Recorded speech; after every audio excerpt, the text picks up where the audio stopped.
Bobby, I'm so excited to have you on the podcast today. You have a very unique story that I'm excited to share with the world. I'm going to take a quick second to introduce you. In 2025, you did 42 million. You have a quote that I think I'm just going to print and put on my wall, which is, if you don't play as hard as you work, you won't really appreciate life. You work 25 hours a week and you go on vacation once a month. I think you are my hero. Thanks for being here. Great. Thanks for having me. Let's just ask you right away. Like, how does life feel, or how sweet is life for you? Just how good is your life? If it's not, tell us. Well, I think it's great. I'm doing what I love. It's not stressful. When I come to work like this, it's not really work, because it's easy. I can do it in my sleep. But it can be stressful. The mortgage business can be very stressful. You just gotta, I think it's all about the way you structure your business and the way you do things. And I think that the stress in the business is what you bring into it. What does that look like? How do people bring stress into it? That's a really good point. So I believe in quality over quantity. So a lot of people go out there and they're just so hardcore. They sell. And the mentality of the big mortgage companies that I nickname sweatshops, their whole thing is, numbers. Throw as much as against the wall and see what sticks. If you throw 20 and you get 60% of that, then you're doing, 14 or whatever. But that's not the mentality that I have. The mentality that I have is about quality, is about, if I work on 5 deals, I close 5 deals. If I work on 20, I close 20. If I work on 30, I close 30. I don't believe in trying to see how much that you can throw and stick. I believe in making everything stick. And that's the difference between a small shop and a big shop. And there's nothing wrong with the big shop. There are some guys out there that they just, they got to make, for instance, when you tell me the numbers that I didn't even know that, because it's true, because as a business owner, I don't look at the total volume. I look at the bottom dollar. I look at gross revenue. So every month, at the end of the month, when I go I do my own payroll. I do my own payroll deposits. I do everything. But every month when I go in my QuickBooks, I see what my monthly deposits were. And then I go back and I'll measure what they were last year. So it's not necessarily how much in volume and loan volume I close, it's how much revenue I make.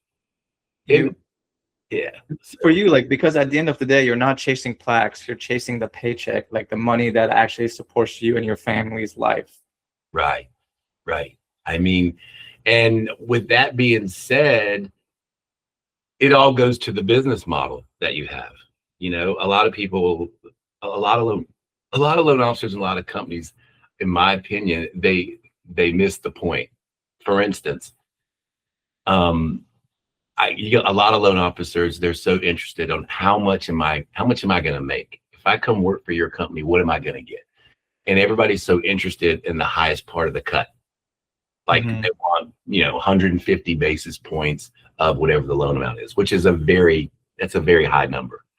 And for the company to pay that kind of commission, they've got to be on 2 kind of scale. They've got to be on 2 kind of models. They either have to be charging their return on their money has to be very high, which means their rates aren't going to be that competitive, or they do a flat fee where they give the loan officer the lion's share of the money, of the profit off the loan, and then they take a flat fee off the top.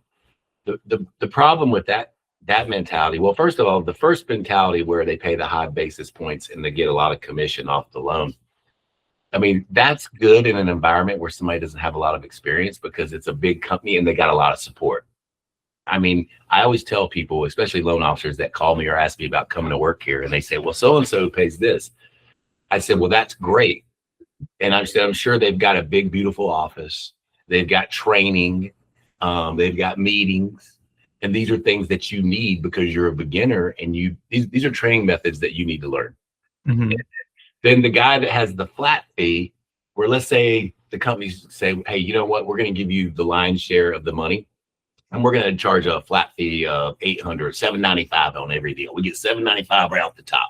You pay your credit bills, and then any overages, like credit you pulled that you didn't fulfill the loan. That kind of mentality in the business is for people that they don't do a lot of volume. So they want the lion's share of the money. Mm-hmm. And most of those guys, there's either two kinds of them. There's either the one guy that does have a lot of experience that doesn't need the support. And then there's the other guy that doesn't do a lot of business that needs all the money, but he needs the support too, but he doesn't get it. If you want to get to 10 loans a month, working 25 to 35 hours a week, making anywhere between $500,000 to $1 million a year, I put the complete playbook together for you on my school community. You can find a link to join in the description. Thank you. Most of those guys that don't have a lot of experience, that take that flat fee with the big money, most of them, they never make it. Most of them fail. I've had two people that have worked for me that have left for the sign-on bonus or the big commission split, and 9 times out of 10 they come back because they don't have anybody that can help them with knowledge. Yeah, I think I heard something good the other day that really applies to the mortgage business. There's a difference between training and apprenticeship. Training is like school can train you, but like it's in one ear, out the other, you forget it. Like if I think about what I learned in college, I can't remember 99.9% of it.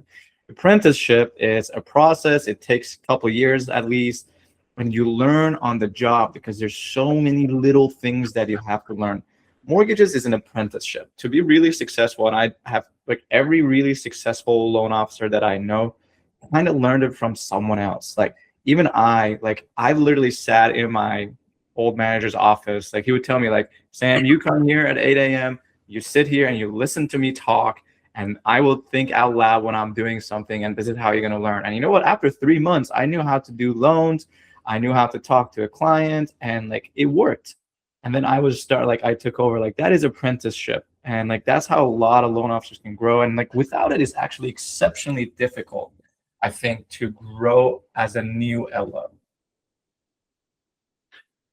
Yeah, I mean, that's kind of how I started. You sit back in different departments and you learn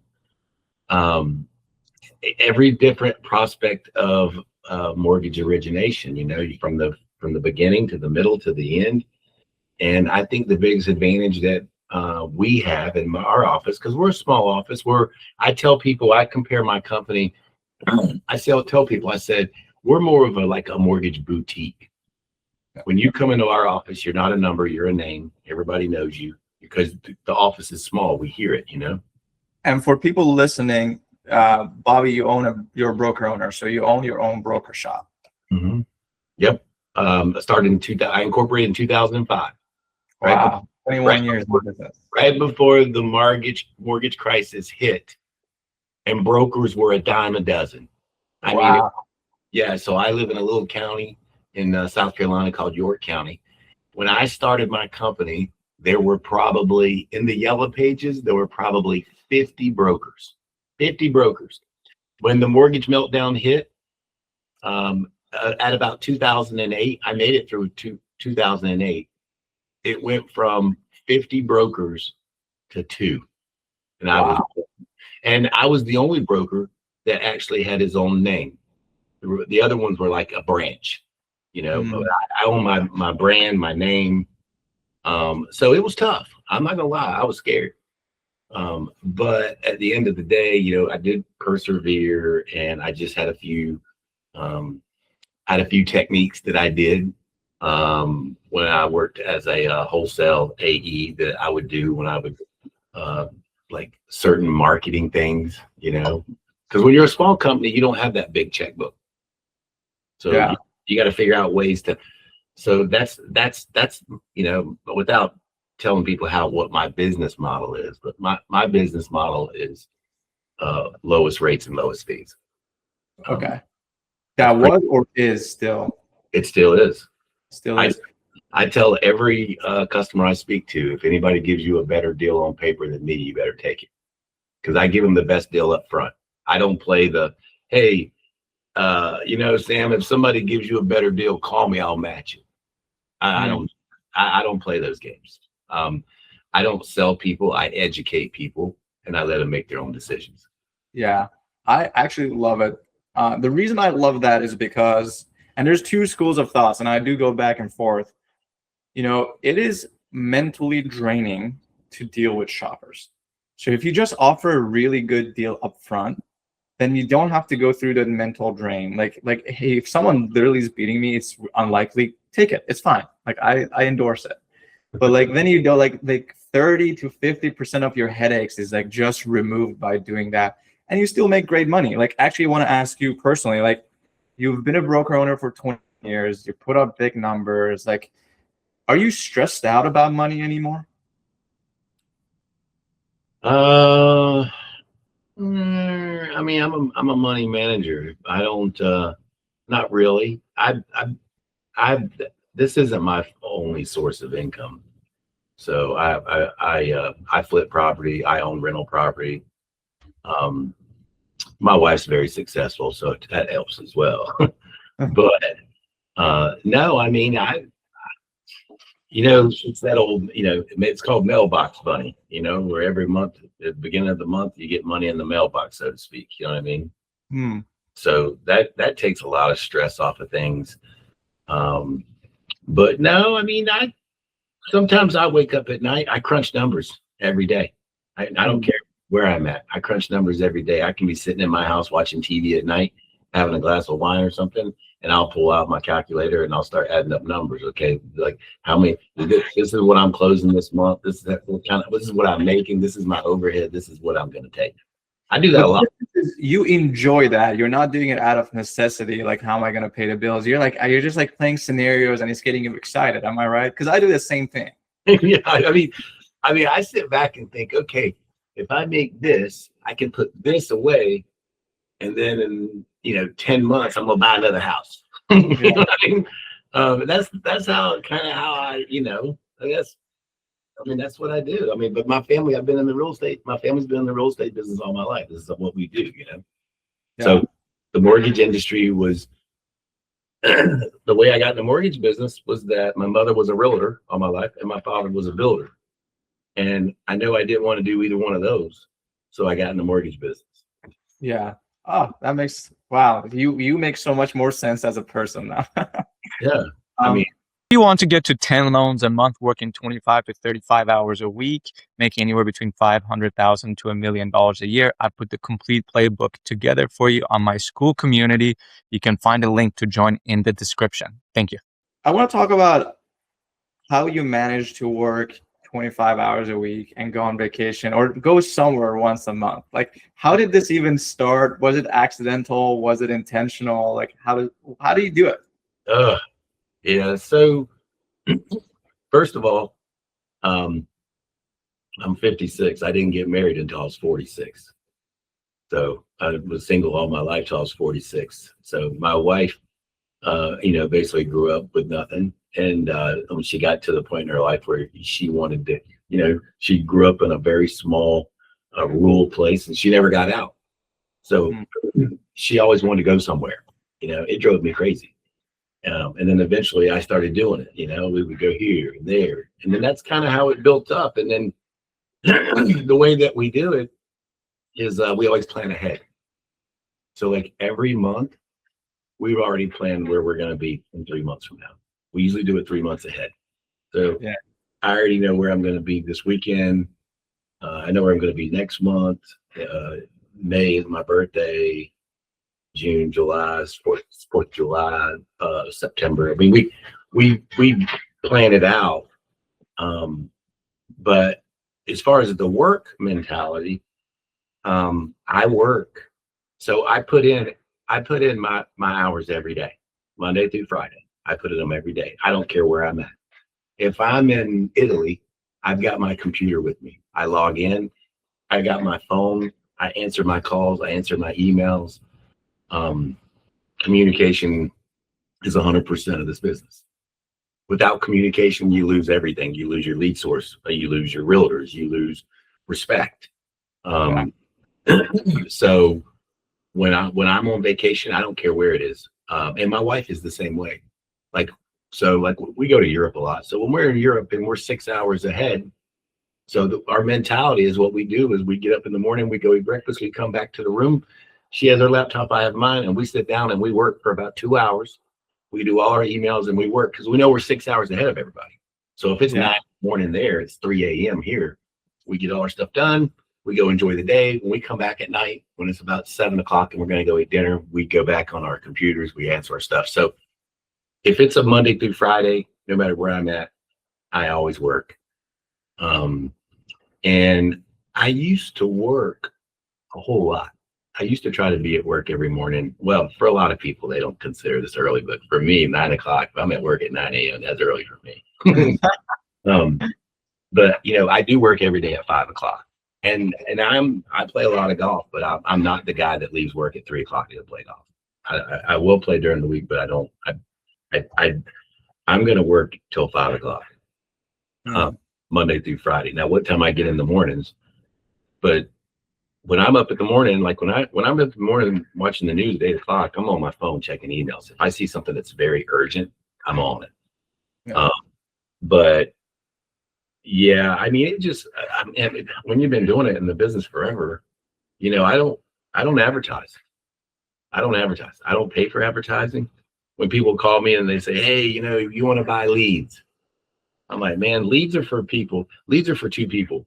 They're for people that have a lot of time on their hands, right? Mm-hmm. And they're for people that don't understand the simple thing called conversion. Mm-hmm. The leads that people sell, the conversion ratios are horrible. And when you think about your time for the cost, you basically have cut your value. Yes. So I don't, one of the biggest techniques that I used to use that I don't have a problem telling people was when I first got in the business and I didn't really know a whole lot. I would always dress nice Tuesday through Thursday. I always wore a suit and tie, not a suit and tie, but I wore a coat and tie. Yeah. And I always wore nice clothes. I didn't buy nothing cheap. I always bought really high-end name brand because your image is everything. You don't get a second chance to make a first impression. Yeah. And what I would do, Mondays and Fridays were my casual days, but every Tuesday, Wednesday, Thursday, I would get up in the morning. What I would do is I'd make a point on my way to work. I'd make one stop at a real estate office, and it wouldn't even be a scheduled stop. I would know, okay, I haven't been in that place in a month, so I'm going to go by there Tuesday morning. I never do Monday and Friday because Friday everybody's leaving early and Monday everybody's just getting in from the weekend. They don't want to see nobody on Monday, and Friday you're lucky if you see them. So on my way to work in the mornings, I would go with a tie. I'd go in, I'd shake hands, meet people, even if I only met one. You give them a little sales spill, who you are, where you are, what you do. And I never would bombard people with emails. How like you get these realtors, they get your card, you get their card, and next thing you know, you got the loan officer sending them emails like every day. Here's my rate sheet. Here's man, how many emails do we all delete every day? So many. I mean, I get people, AI, I'm getting people just pounding me with AI. They want you to, and I get, how it is, you get like so many that eventually you just quit looking at them. Yeah. And it's just, and it's like, and fortunately for me, I have something that a lot of people don't have is my real name is Robert, but I go by Bobby. So when people call the office and they ask for Robert Thames, I know that they don't know me. So that's the first thing we do. Oh, he's on the other line. What are you calling about? You know what I mean? It's like, you have to curtail those things. But getting back to the sales thing, that's what I do. Every morning, Tuesday, Wednesday, Thursday, I would dress really nice and I would go in real estate offices and make a sales call. And I would do one on the way to work. And then on my way home, I would do one on the way home. So 2 a day, 3 days a week. So six office visits. How many years did you do that for? Shit, I did it for a long time. Well, obviously you can tell I don't do it now. If people don't know, we're recording this on a Wednesday. Yeah, right. Yeah, it's a Monday or a Tuesday, a Monday or a Friday. I did it for at least 8 or 9 years, maybe 10, between 8 and 10 years. How long did it take you to get your business to a level that you were like, even if it stays here, like I'm set, my family's set? Ah, I'd And say how many about, loans a month was that? I would say it was about 6 years ago. 6 years ago. Wow. Years ago, got to the point where I was comfortable enough. It's kind of weird. You always like hear these things about wealth management, people making money. And a lot of people say you don't really start putting your retirement away until you turn 50. You hear people say that. Yeah. And I used to think that was crazy because I thought when I was 35, I thought I was on a projection that I was going to beat that. But I have to say, man, I have to agree with that philosophy that you really don't start increasing, or in my opinion, a lot of people have different opinions, but younger people now, their money is so much easier made and faster than it is when I was younger. Now you got computers, you got cryptocurrencies, you got the market. I don't have. For you, a number in the bank account where you felt comfortable, or is it the monthly cash flow from your business that you liked, that you felt? It was savings. I had to make sure I had enough money in my account that if I was to have a tragic accident or something was to go wrong, I could pay my bills over a year without even working. And once I got that money saved, it helped me sleep at night because and then you think different once you get it, because then you're like, well, I don't want to let it go, so then you motivate yourself. So I try to project every month, like how many loans I'm doing. Like I already know for the month of February what I'm going to make this month. I already know that. And I'm already working on March. I don't try to do, I do realistic goals, I know there's a lot of people out there that, they want to do 20, 30 loans a month, which is great. And I respect that. That's just not my wheelhouse right now. Yeah. One thing I want to actually comment on, because it's so important. As loan officers, our personal money management is probably the least spoken, but the most important part of how successful we become just in our business, because we are in a risky business. It's different every month. Like it's extremely cyclical. If we get commission breath, everyone knows it. So it's so important to this is my firm belief, like no debt on this. It's a mortgage, 6 to 12 months, really 12 months of like money in case like you don't make money for 12 months. Like you have 12 months in reserves to pay your bills and save aggressively every month. I preach this so much because I think it's so important. And I know too many loan officers who've made 2 million, 3 million in a year, and like they're living paycheck to paycheck. And it's like it is a bad place to be, to need to do 10 loans a month. It's a very bad place to be. So as money comes in, like save it, save, pay off debt. If you have debt, get rid of it. Like even like to a mortgage, like I don't like mortgage, but like we get to that. That's a bigger loan amount and all of that. And rentals are a little different, but just the least debt, the most reserves, like you'll be happier and you'll do better because then you don't need it. No, I mean, you know what? One of the number one things that I tell people, and I say, I had this conversation with my wife this morning because she's 9 years younger than me. And I said to her the other day, I said, it's not how much money you make, it's how well you manage your money. Just like you were saying, I know guys that make $1 million a year, and I know guys that make $200,000 a year, and the guy making $200,000 a year has done well, better managing his money than the guy making all the money. It's not about how much you make, it's how well you manage it. Most people that are loan officers, when they do applications, they You do an application with a guy, and him and his wife work regular jobs. They both make 65 or 85,000 a year together, and you look and you're like, oh my gosh, this guy and his wife, they're 35 years old. He's already got $120,000 in his 401k. He's got 20,000 in his savings account, 6,000 in his checking. When you see people, when you take those applications on small end customers, when you see that, hey, this guy manages his money. But then you meet the guy, like you said, you meet the guy. I did a loan for a guy a while back. The guy was making about 16 grand a month, and he had like barely $2,500 in his checking account, nothing in a savings account. And his mom and dad were giving him the money for the down payment. Yeah. And you're just like, where's your money going? It's true. I did a loan for a doctor one time. He made $2 million. He was in his 70s. He had no retirement. He had nothing. Like, he had to do it. I want to ask you a question. I want to change gears a little bit. Yeah. Because there's two schools of philosophy on mortgages. And one is just generally, like a lot of brokers, like lowest rate, lowest fees. Do you recommend that model? And we don't have to talk about any trade secrets, but do you recommend that model to people or no? You can't do that model on a big scale. It's just not feasible. Because if you're on a big scale, then you're going to have a bigger budget. So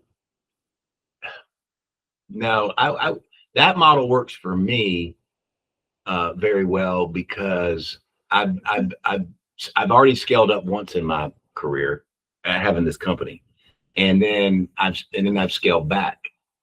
And when I scaled back, I realized that I made more money than I was when I was bigger, and I didn't have to work as much.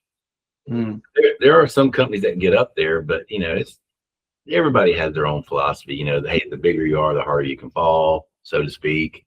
The smaller you are, the less you have to lose. But so what are the pros and cons generally? I don't know. Well, it's like what you were saying earlier, selling a loan, like over and over and over again. Like, you got these customers that they shop you, how they shop you till they drop, right? Yeah. So one of my personal techniques that I tell everybody is educate. You can spend numerous phone calls with the same borrower, whatever. I like to say buyer because I like buyers. I do refis, but that's not my I don't chase refis. Yeah. Refis chase me, because if you do it right the first time, when the guy gets solicited for a refi, he's going to say, you know what? That guy Bobby did me great the first time. I'm going to give him a call and see what he can do. Yes. And that's why I tell people I don't chase borrowers on a refi. I'm hoping they're going to chase me. When the guy calls me, I know that he's calling me for a reason. But anyway, I always have the philosophy that if you spend 10 minutes of your time educating the borrower, that he will know so much that anybody that he talks to out there that's competition, he's already going to know about 60% of the conversation. And and when he talks to, like, let's say he talked to me and he's talking to ABC and XYZ Mortgage. When he's talking to ABC and that guy's saying this and that, and the guy's going to start going, oh yeah, he told me that. And then I tell people, like interest rates, like, guys, don't let interest rates sell you. Let interest rate versus the cost. The guy gives you an interest rate and it sounds pretty competitive. Ask the guy, what's your origination charge? What's your discount fees? He's gonna know right then that you're a little more educated than the average person. But like I said, I educate and then let the people make their own decision. Mm-hmm. I'm gonna say 8 times out of 10, I usually get the deal. 8 times out of 10, because people will call back. They'll say, hey, you know what? You were right. You were this. But one of my rules too is I always give the best deal the first time. I always give the lowest rate and the lowest fee the first time. That's why I tell people, if you get a better deal than this, you should take it. Yeah. I want to go deeper on it and say something from my perspective. It's okay. And please feel free to push back, because I come from, for people who don't know, I was selling 350 bips conventional margin. That was just branch. So like I sold high margins, high rates, and I did have shoppers, and I like cultivated a process to really convert well. So it is doable. So like I will say, like the con of going like lowest fee, lowest rate is that you are leaving money on the table 100%. The pro of it is everything that Bobby just said. Like you're not chasing clients, you're not chasing refinances. You do educate, like so did I, but like not like you don't have a, I do mean this, you do not have like a 13-step follow-up system to convert your clients. And like, and these are the things I had to convert my clients. That's how I sold the margins. But it was like pulling teeth a little bit. Like I had to really make sure like they didn't shop me. And I had all these tools and techniques. And if I like didn't follow it, guess what? I lost the client. So like the pros and con is you are leaving money on the table. Pro, you're buying peace of mind and like ease. I mean, you're not going to win them all. I mean, there's always going to be that, you know, rapport kind of thing. I mean, sometimes, I hate to say it like this, but sometimes there's going to be that buyer that wants to work with a woman, and vice versa. There's going to be that buyer that just, you know how you'll have a husband and a wife, and the husband makes all the decisions. Sometimes he wants to work with a man, and that's crazy, but some men just want to talk to men. A lot of foreigners are men. Yeah. And then the same thing would be with women. But there's going to be some things that it doesn't matter how great you are and how great your product is, you're not going to win the deal. So you just got to accept that and move on. You know what I mean? It's true. Does it hurt? Yeah. I mean, because, you know, I take pride. I take pride in what I take pride in everything I know and do. I don't, it's funny because a lot of my friends are in the business. And we're all competitors. I don't compete much with them. Yeah. But I have to be very respectful of everybody in the industry because, like I said, you know, my wife is a preferred attorney for 2 big real estate companies. And it's funny because I'm going to the awards banquet tomorrow night for Keller Williams. They have about 500 agents. Woo. Right. And they have their own in-house people, you know, that pay for the proverbial spot. You know how that is. I mean, I don't know how they get it, but, you know, the marketing agreement, MSAs, you know, that marketing sales agreements. But it's funny when I go into these things, you know, I have to be real careful because the 2 big mortgage companies that pay that $15,000-$20,000 a month to have the footprint in the office, you know, they all know me. So I don't go in there passing out cards, you know. You got to be civil. But I do shake the hands with the ones that do business, that do money, you know. You always shake the hands with the realtors. So when you see them in public, you know, then you can give them the card. I love it. 2 questions for you. Yeah. And we're coming on time, so like let's go a little like give it like condensed version of it. Number 1 is like, do you have a funny story about trying something like a strategy just did not work at all?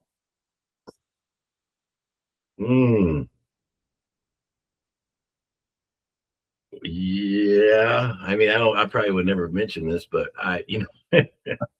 when I was younger and I was single, I would always go into the real estate companies, and you know, when I was younger, you know, you're better looking and you're all, you know, but I would always go in and flirt with the older women that sold a lot of real estate. I would always tell them how pretty they were, and you know what I mean. I mean, you would just, well, yeah, like, you didn't think so, you know. Oh, you look great, you know. But yeah, I used to, when I was younger, I would always flirt with the older real estate women. And it didn't work? It did. No, it worked. It did work. Okay. It worked most of the time. You just had to make sure they weren't single, because then they want, you know, then they wanted. You're like, whoa, wait a minute. I was just doing this for business. I ain't trying to with you. That's hilarious. That's cool. But I used every tool. I used every tool that I could. I used to have this one girl that worked for me. She was a loan officer and she was very attractive. And I used to tell her, I was like, you got to use it. Come on, let's face it. Everybody in the industry back in the day, when they had AEs that came to your office, right? Oh yeah. You see the guy come in, he's cool and collected, but when you just saw the girl that was really smoking good looking, everybody's like, whoa. And then and the same thing works for guys. I mean, when you women loan officers like, wow, did you see Billy? He's good looking. You know what I mean? Like looks, it's funny because looks can sometimes get you in the door, but Yes. but the knowledge gets the business. You know, I don't talk about this enough because every time I've said it, I've gotten backlash, but I'm gonna say it. If I could like sum up 2 cheat codes in sales is number 1, get concise with your words. Number 2, be good looking. But it doesn't mean you need to be a model or anything like that. Like be the best version of you. Like dress well, have a clean haircut, nice haircut, like stay lean. If you just do those 2 things, like honestly, like 80 to 90% of sales is done for you. You still have to put in the work, but it's way easier. It's playing on easy mode. Right. I mean, like I agree with what you said. You don't have to be a good-looking guy, so to speak. But if a guy comes in your office, and even being a guy comes in your office and he's dressed to the nines and got a nice suit on, nice shoes, and he's wearing let's say he's, he lots of times you can look and you say, wow, man, that guy's got a nice suit on. That guy's wearing a nice tie. His shirt's pressed really nice. And you see that and you're like, wow, that guy's sharp. You know what I mean? Exactly. It's true. Right. So you don't necessarily have to be pretty, but presentation is good. Is a lot. You gotta have a good packaging. People do judge a book by its cover. Final question to you: any advice for loan officers, and can loan officers reach out to you? Yes, I don't have problems with loan officers ever calling me to reach out to me. I'm not a training facility. I never have a problem giving people advice on getting into the industry.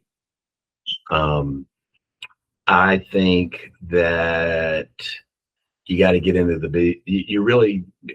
here's the thing. I tell a lot of people this: if you're getting into the business because you think you're going to get rich real quick, that's not the reason to do it. You got to want it.